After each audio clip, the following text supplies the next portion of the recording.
నమస్కారం. నేను సంబార భూమయ్య, సహకార ధర్మపీఠ వ్యవస్థాపక ధర్మకర్తను, అధ్యక్షుడు.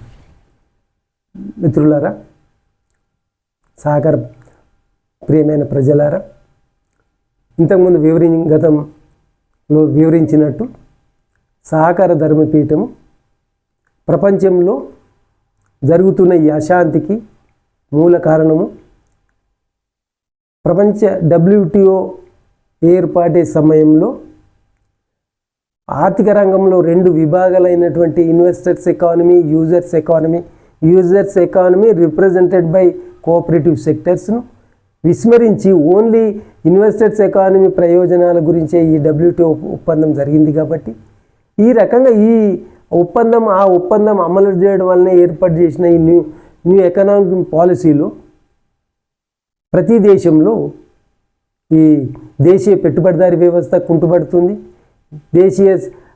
ఆ దేశం యొక్క సాంస్కృతిక విలువలు నిర్వీర్యమవుతున్నది.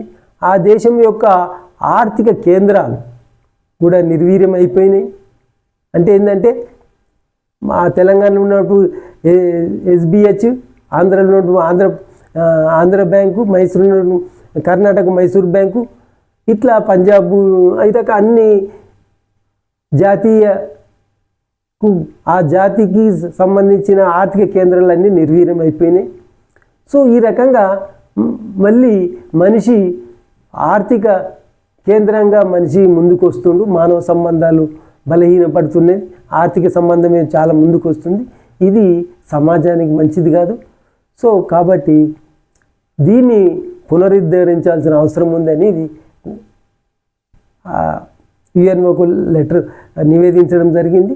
దానికి అనుగుణంగా ప్రతి దేశం తీసుకోవాల్సిన చర్య ఏంటనేది మన భారతదేశం కూడా ఏం చేయాలి, మనము ఈ సమాజము, ఈ ఆర్థిక వ్యవస్థ, భారత ఆర్థిక వ్యవస్థ సంక్షోభంలో నెట్టబడకుంటే ఏం చేయాలి భారత ప్రభుత్వం అనేది మళ్ళీ మన ప్రధానమంత్రికి ఒక మెమోరాండం ఇవ్వడం జరిగింది. ఒకటి గుడ్ ఫీచర్ ఏంటంటే భారత ప్రభుత్వము గత 5 సంవత్సరాల క్రితమే మేల్కొంది. ఎందుకంటే ఈ ప్రమాదము, ఈ వినియోగదారుల వ్యవస్థ బలహీనము జరగడం వల్లనే ఇంకా ఈ సంక్షోభం భారతదేశం పోతుందని గ్రహించి ఒక కేంద్ర సహకార మంత్రిని ఏర్పాటు చేసి అది వివిధ రంగాల్లో సహకారసే సమృద్ధి అనే నినాదం తీసుకొని వివిధ రంగాల్లో అభివృద్ధి చేయడానికి కృషి ప్రారంభించింది. ఇది రాజకీయ అంశం కాదు. భారత ఆర్థిక వ్యవస్థ పటిష్టం చేయడం అంటే, భారత ఆర్థిక వ్యవస్థ అంటే గ్రామీణ ఆర్థిక వ్యవస్థ పటిష్టంలో భాగంగా మనం చూడాలి. ఇది రాజకీయ అంశంగా చూడాల్సిన అవసరం లేదు అనేది ప్రత్యేకంగా మనవి చేస్తున్నా. సో ఈ రకంగా ఏదైతే ప్రభుత్వం తీసుకున్నదో అది ఒక దీర్ఘకాలం తీసుకున్నది, కానీ అంతటితోని మన సమస్యలు పరిష్కారం కావని ప్రభుత్వానికి ప్రధానంగా నివేదించడం జరిగింది.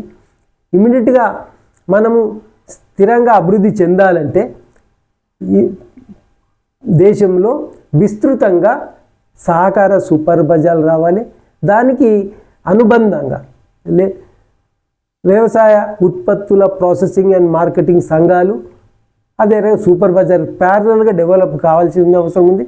అదే రకంగా లేబర్ కాంట్రాక్ట్ సొసైటీ ఇవన్నీ చేసి ఈ వ్యవసాయ ఉత్పత్తిదారులు, చేనేత సహకార సంఘాలు, పాల ఉత్పత్తిదారులు, వివిధ రకాలుగా అన్ని అవసరాలకి ఆధారంగా ఉన్నట్టు అన్ని సంఘాలు విస్తృతంగా ఇప్పుడున్న 8 లక్షలని ప్రభుత్వం ఏదైతే ప్రకటించిందో దానికి అందులో ఇంకొక 8 లక్షల సహకార సంఘాలు వివిధ రంగాలు రావాల్సిన అవసరం ఉంది. దానికి యుద్ధ ప్రాతిపదికన నిర్మించాల్సిన అవసరం ఉంది.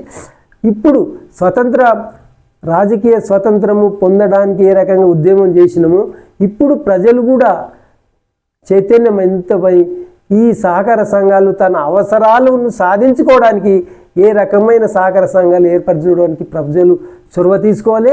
అదే రకంగా ప్రభుత్వము తానే సంకల్పించి ఈ సంఘాలను ఏర్పరచాలనేది నివేదించడం జరిగింది. దీనికి ఒక మార్గంగా సహకార ధర్మపీఠం వారికి నివేదించడం జరిగింది. ఏంటంటే ప్రతి ఎంపీ తన పరిధిలో కనీసంగా తక్కువ 15 సహకార సంఘాలు అయితే ఏ రకమైన తన అవసరం సూపర్ బజార్లు కానీ లేకుంటే వ్యవసాయ ఉత్పత్తుల ప్రాసెసింగ్ మార్కెటింగ్ సంఘాలు కానీ లేబర్ కాంట్రాక్ట్ సంఘాలు కానీ చేనేత ఏదో రకమైన కనీసంగా ప్రతి ఎంపీ 15 సంఘాలు ఏర్పరచచ్చు వాళ్ళకి చేయాలని దానికి మూలధనంగా ఎంపీ నిధుల నుండి విధిగా దానికి ఖర్చు పెట్టి ఆ సంఘాలు సీడ్ మనీగా ఉండి ప్రజలు ఆ రకంగా సమీకరించి మీరు అది ఏర్పాటు చేయాలని సూచించడం జరిగింది. అదే రకంగా ప్రతి ఎమ్మెల్యే కనీసం కూడా 5 నుంచి 10 సంఘాలు ప్రతి ఎమ్మెల్యే కూడా సూపర్ బజార్లు కానీ ఇతర సంఘాలు కానీ ఏర్పాటు చేసి చేయడం వల్ల తన ఎమ్మెల్యే నిధి నుంచి వీటికి సీడ్ మనీ ఇచ్చి ఇది చేస్తే 3 సంవత్సరాలలో దేశము ప్రపంచాన్ని నిలదొక్కుంటుంది, బలంగా ఉంటుంది. ఉండడమే కాదు, ప్రభుత్వాలు ఎవరైతే ఈరోజు చొరవ తీసుకొని ఎంపీ కానీ ఎమ్మెల్యే కానీ ఏ రాజకీయ పార్టీ కానీ ఎవరైనా చొరవ తీసుకొని ఈ సంఘాలు ఏర్పాటు చేస్తే వాళ్ళే రేపటి నాయకులు, రేపటి పాలకులు వాళ్ళే అవుతారు. దేశం బలపడుతుంది, ఆర్థిక వ్యవస్థ బలపడుతుంది అనేది మనం నివేదించడం జరిగింది. ఇదే నివేదనను ఈ రకంగా ప్రపంచ దేశాలకు కూడా ప్రతి దేశాన్ని కూడా ఇదే రకంగా నివేదిస్తున్నాం. మీరు ఇప్పుడు ఈ ప్రపంచ శాంతి సౌభాగ్యాన్ని గురించి మీ దేశంలో సహకార విధానం అన్ని రంగాలలో అమలు చేయడానికి కృషి చేయండి. ఆ రకంగా శాంతి సౌభాగ్యం ఏర్పడుతుంది అనేది అన్ని ఈ రకంగా మళ్ళీ ఈ దేశాలన్నీ కలిసి మళ్ళీ ఈ WTOల సహకార విధానానికి రక్షణ, అదే రకంగా అభివృద్ధికి చర్యలు తీసుకునే విధంగా ఒక క్లాజ్ ఉండే విధంగా ఈ ప్రతి దేశము ఒత్తిడి చేయాలని ఆ రకంగా ప్రపంచ దేశాలను సహకార ధర్మపీఠం కోరుతుంది. ఇప్పుడు సహకార ధర్మపీఠం ఈ కార్యక్రమం భుజాన వేసుకొని ముందుకు వెళ్తుంది. అదే ఇప్పుడు ఇప్పుడు 2 రాష్ట్రాలు తెలుగు రాష్ట్రాల్లో ఇప్పుడు ప్రతి ఎమ్మెల్యేకు ఒక నివేదించడం జరుగుతుంది. అదే రకంగా రాష్ట్ర ప్రభుత్వానికి ఒక నివేదించడం జరుగుతుంది. ఈ రకంగా ప్రభుత్వాలు తీసుకోవాలి. తీసుకున్నట్టయితే ఇది స్థిరంగా ఉండిపోతుంది. ప్రతి మండలంలో కానీ ప్రతి గ్రామంలో కానీ మీ ప్రభుత్వము ఈరోజు సహకార సూపర్ బజార్లు, మహిళా సహకార సూపర్ బజార్ కానీ ఇతరత్ర సూపర్ బజార్లు కానీ మళ్ళీ ఆల్టర్నేటివ్గా మళ్ళీ అన్ని సంఘాలు ఏర్పాటు చేస్తే మీ గుర్తింపు దేశంలో ఉంటుంది, రాష్ట్రంలో ఉంటుంది. కానీ ప్రభుత్వాలు ఈ చొరవ తీసుకోవాలి. కానీ ఉభయ తెలుగు రాష్ట్రాల ప్రభుత్వాలను కూడా విజ్ఞప్తి చేస్తున్నాం.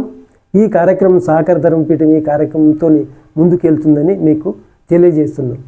నమస్కారం. జై సహకారం.